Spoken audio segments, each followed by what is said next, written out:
Hello all. आज हम देखते हैं अकाउंटिंग के अंदर जो सेकंड चैप्टर है, अकाउंटिंग टर्मिनोलॉजी। तो कौन कौन से अकाउंटिंग टर्म होते हैं जो डिफरेंट होते हैं और हमें लगता है कि ये इसका मीनिंग क्या होगा। तो उसमें से दो वर्ड्स होते हैं, डेटर्स और क्रेडिटर्स। सो डेटर्स कौन होते हैं एक बिजनेस के, और एक बिजनेस के क्रेडिटर्स कौन होते हैं, ये हम आज देखेंगे।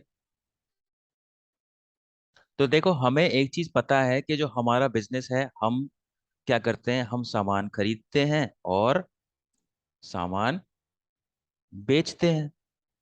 तो सामान खरीदते हैं हम किससे, सामान खरीदते हैं, हम सामान खरीदते हैं सप्लायर से। सप्लायर से सामान खरीदा हमने, और हमने किसको बेच दिया, हमने कस्टमर्स को बेच दिया। यही तो हम बिजनेस में करते हैं। तो सप्लायर से खरीदते हैं, कस्टमर को बेचते हैं। तो सपोज सप्लायर से अगर हमने 100 रुपए का सामान खरीदा, तो हम उसको 120 रुपए में बेच देंगे, और ऐसे ही हम प्रॉफिट कमाएंगे। तो अब डेटर और क्रेडिटर कौन होते हैं, देखो। सप्लायर्स को आप पैसे दोगे और कस्टमर से आपको पैसे मिलेंगे। सप्लायर्स को आप पैसे दोगे और कस्टमर से आपको पैसे मिलेंगे, क्योंकि सप्लायर से आपने सामान खरीदा है। तो सामान खरीदा है तो आप सप्लायर्स को पैसे दोगे। ऐसे ही कस्टमर्स को आपने सामान बेचा है तो कस्टमर आपको पैसे देगा। अब इसमें दो केसेस क्रिएट होते हैं। क्या आपने सप्लायर से कैश में खरीदा है, या फिर आपने उधार खरीदा है। ठीक है। तो कैश में खरीदा है तो कैश चला गया, सप्लायर्स के पास कोई प्रॉब्लम नहीं है। लेकिन जब आपने उधार खरीदा है, तो जब उधार खरीदा है इनसे, तो कुछ दिनों बाद आप इनको पैसे दोगे। ठीक है। तो कुछ दिनों के बाद आप इनको पैसे दोगे, तो ऑफ कोर्स ये आपकी लायबिलिटी हो जाएंगे। ठीक है। तो यानी कि जो क्रेडिट सप्लायर्स होते हैं, क्रेडिट सप्लायर्स का मतलब ही क्या है, सप्लायर से सामान खरीदा और उधार में खरीदा। तो सामान जब उधार खरीदा, तो उसको जो पैसे देने हैं, ठीक है, उसको हम बोलते हैं क्रेडिटर्स। यानी कि क्रेडिट सप्लायर्स को अब मैं क्या बोलूंगा, मेरे क्रेडिटर्स। ठीक है। यानी कि क्रेडिटर का मतलब, क्रेडिटर होता है आपका लाइबिलिटी। तो क्रेडिटर्स को आप सामान, सॉरी, क्रेडिटर्स को आप पैसे दोगे, क्यों, क्योंकि आपने उधार सामान खरीदा है। तो यानी कि सप्लायर दो तरह के हुए, कैश कैश या तो कैश में खरीदोगे या क्रेडिट में खरीदोगे। तो जिनसे उधार खरीदते हैं वो हमारे क्रेडिटर होते हैं। क्यों, क्योंकि उनको हम पैसा देंगे फ्यूचर में, क्योंकि हमने उधार खरीदा है। ऐसे ही कस्टमर, कस्टमर को आपने सामान जहाँ यहाँ बेचा है 120 रुपए का, या तो कैश में बेचा है, तो कैश में बेचा है तो कैश आ जाएगा। लेकिन अगर उधार बेचा है, तो जब उधार इनको बेचा है, तो ये आपको बाद में पैसे देंगे। तो बाद में पैसे देंगे तो इनको क्या बोलते हैं हम, डेटर्स। यानी कि डेटर्स वो लोग होते हैं जो एक बिजनेस को पैसे देंगे फ्यूचर में। ठीक है। और डेटर एक बिजनेस को पैसे देंगे, तो बिजनेस के लिए डेटर्स क्या होता है, एक एसेट होता है। ठीक है, क्योंकि हम उनसे पैसे मांग सकते हैं। तो अब हम देखते हैं। तो क्रेडिटर्स का मतलब होता है क्रेडिट सप्लायर्स। ठीक है, जिनसे उधार खरीदा है, और उनसे जब हम उधार सामान खरीदते हैं, तो क्या करते हैं, हम अपने बिजनेस में रख देते हैं उस सामान को। अपने बिजनेस को सामान उनको रख देते हैं, और फिर हम कस्टमर को सामान बेचते हैं। ठीक है। तो जो हम सामान खरीदते हैं उसको हम कह सकते हैं रॉ मटेरियल। ठीक है। और जो हम सामान बेचते हैं उसको हम क्या बोल सकते हैं, फिनिश्ड गुड्स, तैयार सामान। तो डेटर्स कौन होते हैं, जिनको हमने उधार बेचा है। जो कैश बेचा है जिनको, उनको हम डेटर्स नहीं बोलते। जिनको उधार बेचा है उनको बोलते हैं हम क्रेडिटर, डेटर्स। और जिनसे हमने उधार खरीदा है उनको हम बोलते हैं क्रेडिटर्स। ठीक है। तो क्रेडिटर्स हमारी लाइबिलिटी होते हैं, और डेटर्स हमारी एसेट होते हैं। तो डेटर्स का मतलब क्या है, आपको ध्यान रखना है। डेटर्स का मतलब होता है क्रेडिट कस्टमर्स, वो कस्टमर जिन्होंने हमसे उधार खरीदा है और जो हमको पैसे देंगे फ्यूचर में। ठीक है। तो डेटर कौन है, debtor is a person who ओज। मैंने आपको एक पहले वीडियो में बताया था कि ओज का मतलब होता है have to pay. So who have to pay money to the business. Business का मतलब हम बिजनेस के लिए अकाउंटिंग कर रहे हैं, तो हम बिजनेस के पॉइंट ऑफ व्यू से देखेंगे। The person who will pay money to the business, ऐसा भी बोल सकते हैं। अगर हमें लग रहा है कि ओ वर्ड मुश्किल है याद करना, तो हम क्या क्या बोल सकते हैं कि डेटर वो आदमी है जो हमें पैसे देगा। हम मतलब बिजनेस।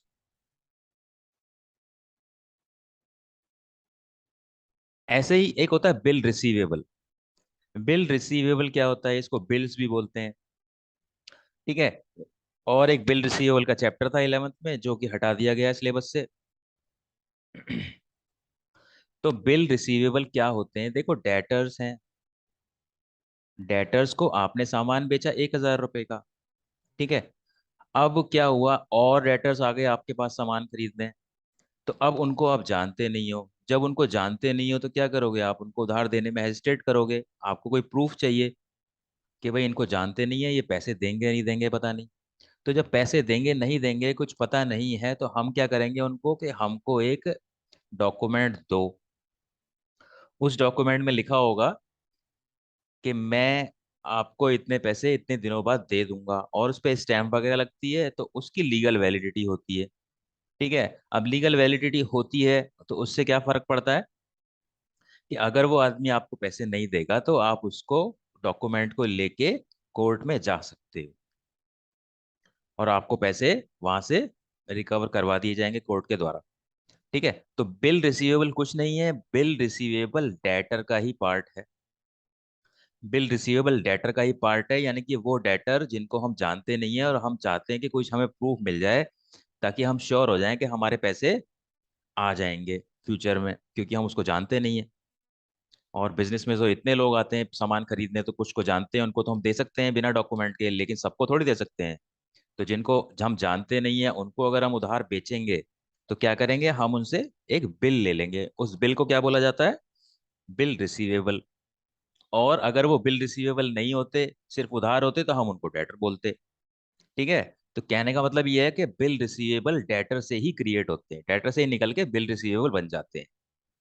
ठीक है। तो यानी कि टोटल आपने सामान बेचा 1,000 रुपए का, लेकिन इस 1,000 में 400 रुपए जिसको बेचा था, उससे आपने एक बिल ले लिया, बिल रिसीवेबल। तो हम क्या बोलेंगे, 400 रुपए के हमारे पास बिल रिसीवेबल हैं, और 600 रुपए के हमारे पास डेटर हैं। ठीक है। तो एक एक तरीके से कहने वाली बात यह है कि बिल रिसीवेबल जो है वो कहाँ से क्रिएट हुआ, डेटर के अंदर से ही क्रिएट हुआ, मतलब डेटर से वो अलग हो गया, और बिल रिसीवेबल के नाम से हम उसको लिखते हैं। ठीक है। तो बिल रिसीवेबल की डेफिनेशन में ही देखो, these are those debtors who have given a bill of exchange for their debt. Debt का मतलब होता है ऋण। ठीक है। तो ऑफ कोर्स उन्होंने उधार लिया हुआ है पैसा, तो उन वो एक डेट है उनके लिए, बिजनेस को पैसे देंगे। और बिल रिसीवेबल होता कैसा है, बिल रिसीवेबल ऐसा होता है, ड्रॉअर मतलब जो लिख रहा है, यहाँ पे स्टैंप होती है, जो ड्रॉई मतलब जिस पे लिखा गया है।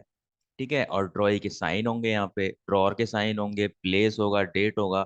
और यहाँ पे क्या लिखा होगा, 3 months after date pay to me और my order the sum of rupees 10,000 only for value receive.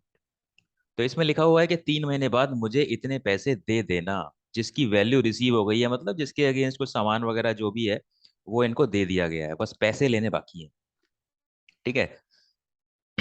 तो ये होता है आपका बिल रिसीवेबल, और ऐसा होता है बिल रिसीवेबल। उसके बाद एक टर्म होती है ट्रेड रिसीवेबल या फिर अकाउंट रिसीवेबल।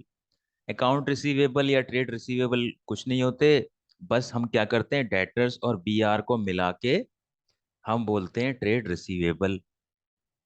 यानी कि अगर एक नंबर का सवाल आता है कि ट्रेड रिसीवेबल क्या होता है, और आप सिर्फ यही लिख दोगे डेटर प्लस बीआर, तो आपको 1 नंबर मिल जाएगा।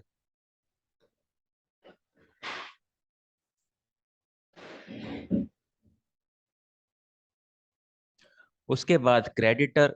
क्रेडिटर हम पढ़ेंगे नेक्स्ट वीडियो में। अभी हमने पढ़ा दो चीजें, डेटर और बिल रिसीवेबल। तो डेटर और बिल रिसीवेबल ये थोड़ा कॉम्प्लिकेटेड से वर्ड हैं, नॉर्मली स्टूडेंट्स इसमें कंफ्यूज होते हैं। तो आपको अच्छे से ध्यान रखना है, डेटर कौन होता है? जो आपके बिजनेस को पैसा देगा।